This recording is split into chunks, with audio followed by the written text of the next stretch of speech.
If nobody's ever heard this video yet, listen up. Doesn't matter if you're a flat earther, a round earther, spinning in the frickin' middle of nowhere in the universe. I don't care what religion you believe.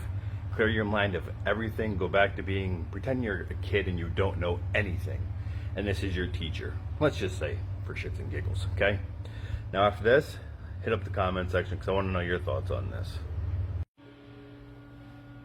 When you look at the solar system, there's 9 planets, right? According to Neil deGrasse Tyson, the alleged greatest. They're all spinning in the same direction. You know the odds of that? 2 to the 9th power. 1 in 512. That's very rare. And by the way, during this conversation, do not say it was God's will.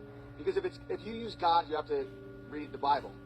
And the Bible does not depict the earth as a spinning ball in the sea of nothing at all. So you can't have it both ways, guys. You can't have a firmament, 4 corners, God sits up and looks at us like grasshoppers. You can't have that and a spinning ball and nothing. Okay, listen, just please listen, because it's impossible. All right, next up on the solar system model, it's on a flat plane. Not just is the solar system a flat plane, the entire Milky Way galaxy is a flat plane. Want to talk about flat Earth? Oh, flat earthers, flat earthers. You're saying that after a Big Bang, even with the law of thermodynamics called entropy, which we'll get to in a second, somehow our galaxy ended up being a perfectly flat plane where all the planets spin in the same direction. The odds of that are less than winning the Mega Lotto every single day for thousands of years. Understand that. Now look at the moon. The moon is a perfect circle. The odds that happened after Big Bang and just chaos of atoms and particles and dust and rocks colliding is 0. The odds are literally 0. There's no force, there's no wind, there's no erosion, there's no water, there's no force acting upon that moon that would make it a perfect sphere. Next up, why are the craters all perfect spheres? The way asteroids hit, side angle, we've never witnessed an asteroid, okay?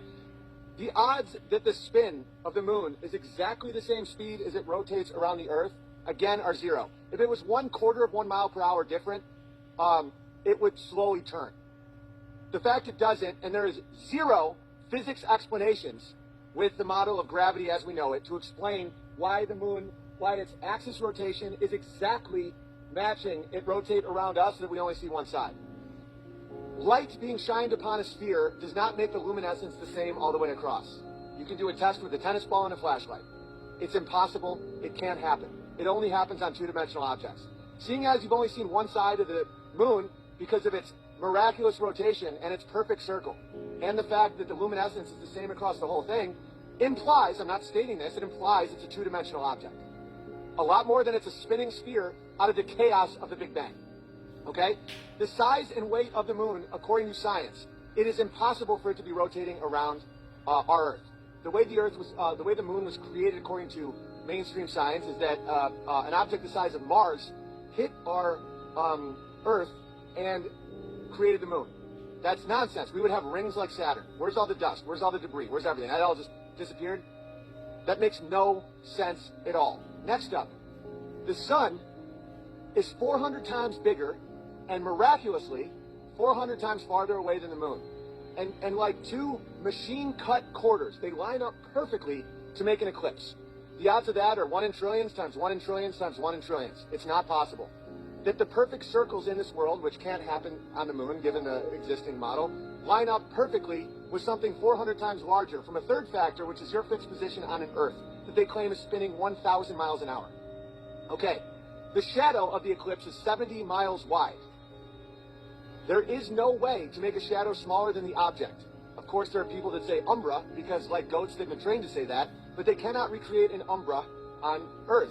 They only believe it because they've been indoctrinated to believe it since the time of their birth by people who want to remove their connection to God. Okay, next up, evolution.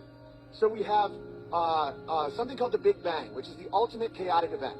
What banged? Who banged it? Why did it bang? How did everything come from a fixed point? Don't even try and tackle that because it makes 0 sense. But here's something that you can easily think of, and it disproves everything about mainstream science. The law of entropy is that matter and energy naturally go from order to chaos. If you break a glass, even after 1 billion years, the broken shards will not reform into the glass, because objects have a tendency towards entropy, towards dissolving, towards breaking apart. Whether it's empires or broken glass, the longer you wait, the more the broken shards become sand. They get ground down, they will never go the other direction. So how do we have a human eyeball from a Big Bang. The Big Bang happens and it creates a never-ending waterfall, cascade, domino effect of atoms smashing against each other in an empty darkness for eternity.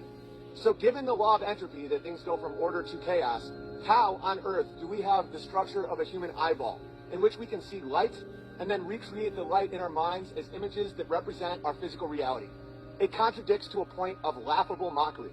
Okay, now understand that if anyone says, well, sexual selection, Big Bear, you know, over long periods of time, I used to believe this stuff too. I believed all of it. I loved astronomy. I minored in evolution in college. I loved thinking about how the environment would interact with a human being, increase their odds of procreation or decrease their odds of procreation, and certain genes would pass. Nonsense. You're telling me that that force that created the human eyeball, which is unbelievably complicated, that through a long process of light hitting cells and then becoming rods and cones, if that's from sexual selection, why does our skin burn in the sun? Why do I need an umbrella right now so that my skin doesn't become red and cancerous? Well, Big Bear, it's because you're from the north. Why don't I have hair on my body? Why would I die outside in 30-degree weather without a structure around me? If my people came from Northern Europe, which they did for so long, how come I didn't evolve to not die in the snow and then die in the sun? If sexual selection actually had an impact on us, like they say it did, if we can evolve to have the complexity of a human eyeball out of a Big Bang, even though that goes against entropy, why on earth have we evolved to not have skin that's resistant to the one constant in our life at all times, which is the sun and then the winter? It doesn't make any sense, right? So what is the point of all this? Is this supposed to give you despair and fear? No, it's removing it. We were created. That glass that was broken was a glass because someone made it. So someone made us to have eyes to see, ears to hear, a mouth to taste, hands to touch, a woman to love, a child to hold, right?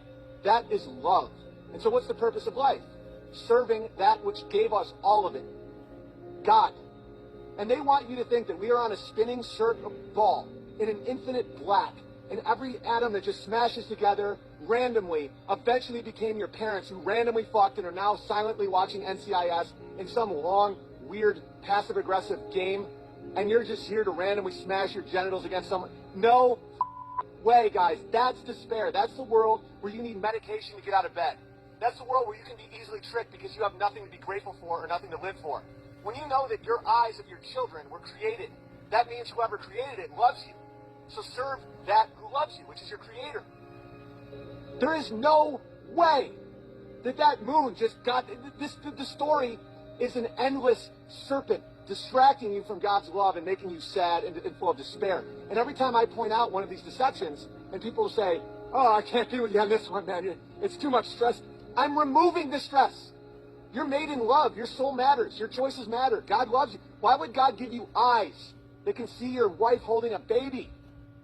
That came out of chaos? No. Why would God make all these unbelievable nonsense things that everyone tries to explain away? None of the scientists have any cohesion whatsoever. You know, they just changed the time frame of the Big Bang by 1 billion years, and no one batted an eye because they are not walking with God. Have gratitude. When you have gratitude towards your Creator, and it's so simple. Just be thankful every day. Be thankful that this was created, that this isn't random results of genital smashing. And then when you're thankful, when you say, "Thank you, God," God says, "No problem." God is everything, guys. This is created out of love and form. And when you see it, your life has more form and order and beauty and love. You can forgive. You can call out bullshit. You can get mad and not be scared that you're bubbling with rage. The purpose of your life is to have gratitude and purpose and serve God, that which made you. That science didn't give you eyes. Random over 1 billion years didn't give you ears. God did. And that's logic. Do you think logic and math explains how our solar system and galaxy is a straight, flat plane? And even though we have the law of entropy, for some reason, the most complicated physical things that we can't imagine just came out of... You're out of your mind. That is the illogic. Logic comes from a word, guys. Logos, logic. It's the same word, the word. God, form, natural law. It's all the same thing. You know what is real and what is not real. And when you know truth will set you free, work will set you free. Labor, truth, love, family, soil. That's what's real.